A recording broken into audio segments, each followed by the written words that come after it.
UP police ने mission अस्मिता के तहत अवैध धर्मांतरण के एक बड़े रैकेट का पर्दाफाश किया है। छांगुर के ही मुखौटे में धर्मांतरण गैंग का सबसे बड़े रैकेट का खुलासा हुआ है। केवल देश ही नहीं बल्कि विदेशों तक इनके तार जुड़े हुए हैं। कनाडा और अमेरिका से फंडिंग वाले इस नेटवर्क के 10 सदस्यों को गिरफ्तार भी किया गया है। नेटवर्क आईएसआईएस की तरह काम किया करता था और हिंदू युवतियों को निशाना बनाया करता था। फिलहाल ये 4 तस्वीरें आपको दिखा रहे, देखिए कहां पर एक्शन लिया गया है और 10 आरोपी जो अलग अलग राज्यों से गिरफ्तार हुए हैं, कम उम्र की लड़कियों का ये धर्मांतरण करते थे। एक रिपोर्ट से जुड़ी हुई आपको दिखाते हैं। यूपी में धर्मांतरण के कितने छांगू। आगरा में धर्मांतरण वाला प्लान वही, किरदार नए। धर्मांतरण का खेल योगी फोर्स ने किया फेल।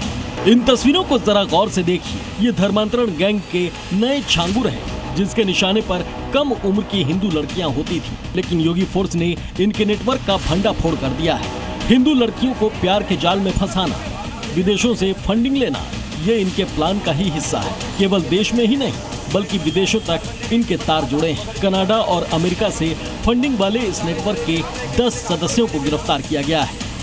पुलिस के मुताबिक ये नेटवर्क आईएसआईएस की तरह काम करता है और हिंदू युवतियों को निशाना बनाता था। उत्तर प्रदेश पुलिस ने एक मिशन अस्मिता लॉन्च किया था, जिसमें पूर्व में अवैध धर्म परिवर्तन के सिंडिकेट के कुछ अभियुक्त गिरफ्तार किए गए थे। इस कड़ी में 6 प्रदेशों में साइमल्टेनियस दबिश देकर के 10 लोगों को गिरफ्तार किया गया है, जो कि देश के विभिन्न राज्यों में विशेष तौर पर कम उम्र की लड़कियों को प्रलोभन, लव जिहाद और अन्य तरीकों से प्रभावित करके धर्मांतरण के कार्य में लिप्त थे। अवैध धर्मांतरण का यह मोडस ऑपरेंडी आईएसआईएस का सिग्नेचर स्टाइल है। अभी तक प्रारंभिक जांच में इस ग्रुप का संबंध पीएफआई से, एसडीपीआई से और पाकिस्तान के आतंकी संगठनों से भी होने के संकेत मिले हैं। जनपदीय पुलिस आगरा द्वारा की गई इस उल्लेखनीय कार्रवाई से इसमें अब आगे उत्तर प्रदेश की जो विशेषज्ञ एजेंसियां हैं, एसटीएफ और एटीएस, उनको भी शामिल किया गया है। गिरफ्तार आरोपी पूरे नेटवर्क में अलग अलग रोल निभाते हैं। किसी को फंड जुटाना पड़ा था तो कोई पैसे को चेन लाइन तरीके से आगे बढ़ाता था, कोई लीगल एडवाइस देता था तो किसी पर नए फोन और सिम देने का जिम्मा था। इतना ही नहीं, प्रेम जाल में फंसाना, धर्म परिवर्तन के लिए प्रेरित करना, धर्म परिवर्तन के कागज तैयार करना और ब्रेन वॉश करने के लिए भी अलग अलग लोग शामिल थे। हर किसी का अपना दायित्व तय था। यूपी पुलिस ने मिशन अस्मिता के तहत अवैध धर्मांतरण के एक बड़े रैकेट का पर्दाफाश किया है। दरअसल इसकी शुरुआत तब हुई जब आगरा से गायब हुई 2 सगी बहनें 4 महीने बाद कोलकाता से बरामद हुई, जिसके बाद यूपी को हिला देने वाले धर्मांतरण की नई कहानी के पन्ने खुलने लगे।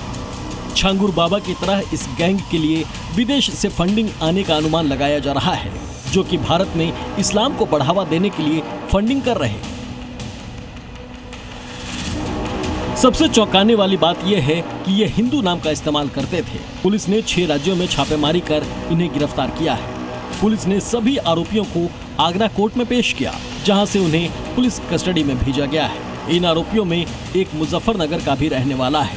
आरोपी अबू तालिब पर मुजफ्फरनगर में रहकर धर्मांतरण सिंडिकेट के लिए काम करने का आरोप है। यानी यूपी में ये लोग धर्मांतरण वाली साजिश चला रहे थे। सभी को उनके हिस्से की जिम्मेदारी दी गई थी और उसके जरिए ही काम किया जा रहा था। लेकिन योगी फोर्स ने एक ही झटके में इस नेटवर्क को ध्वस्त कर दिया। उम्मीद जताई जा रही है कि आने वाले दिनों में और लोगों की भी गिरफ्तारी हो सकती है। ब्यूरो रिपोर्ट, जी मीडिया। तो यह सिंडिकेट किन किन राज्यों में फैला हुआ था, अब आपको ग्राफिक्स के जरिए वो दिखा देते हैं। यूपी पुलिस ने 6 राज्यों में रेड की है और 10 लोगों को गिरफ्तार किया है। कहां कहां कार्रवाई हुई है, मैप के जरिए समझिए। राजस्थान, इसके अलावा उत्तराखंड, दिल्ली, उत्तर प्रदेश, पश्चिम बंगाल और गोवा, यहां पर छापेमारी हुई 6 अलग अलग राज्यों में और 10 लोगों को यहां से गिरफ्तार किया गया। तो वहीं आपको बता दें कि मुजफ्फरनगर से गिरफ्तार अबू तालिब के घर वालों से हमारे संवाददाता ने बातचीत की है और आरोपों पर उनका क्या कहना है, ये आपको सुनवाते हैं। 6 राज्यों में महिलाओं से धर्म परिवर्तन कराने के आरोप में मुजफ्फरनगर के जामिया नगर निवासी अबू तालिब को भी गिरफ्तार किया गया है। कल प्रेस कॉन्फ्रेंस करके यूपी पुलिस के बड़े अधिकारियों ने इस मामले की जानकारी दी थी, जबकि अबू तालिब के परिवार का कहना है कि 4 दिनों पहले अबू तालिब की गिरफ्तारी की गई।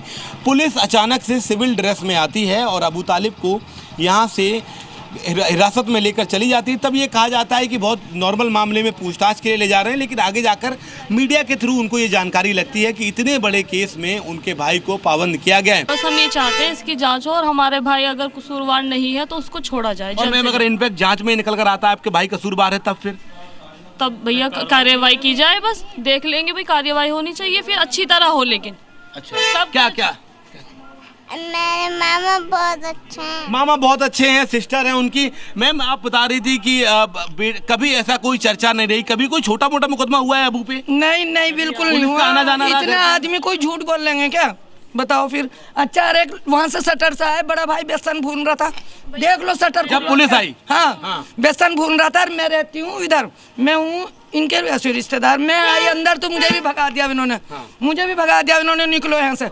और लड़के का पहले बेसन भूनते हुए मोबाइल छीनना, और मोबाइल में सारे कहा के इसके लड्डुओं के इसका काम भी बंद पड़ा।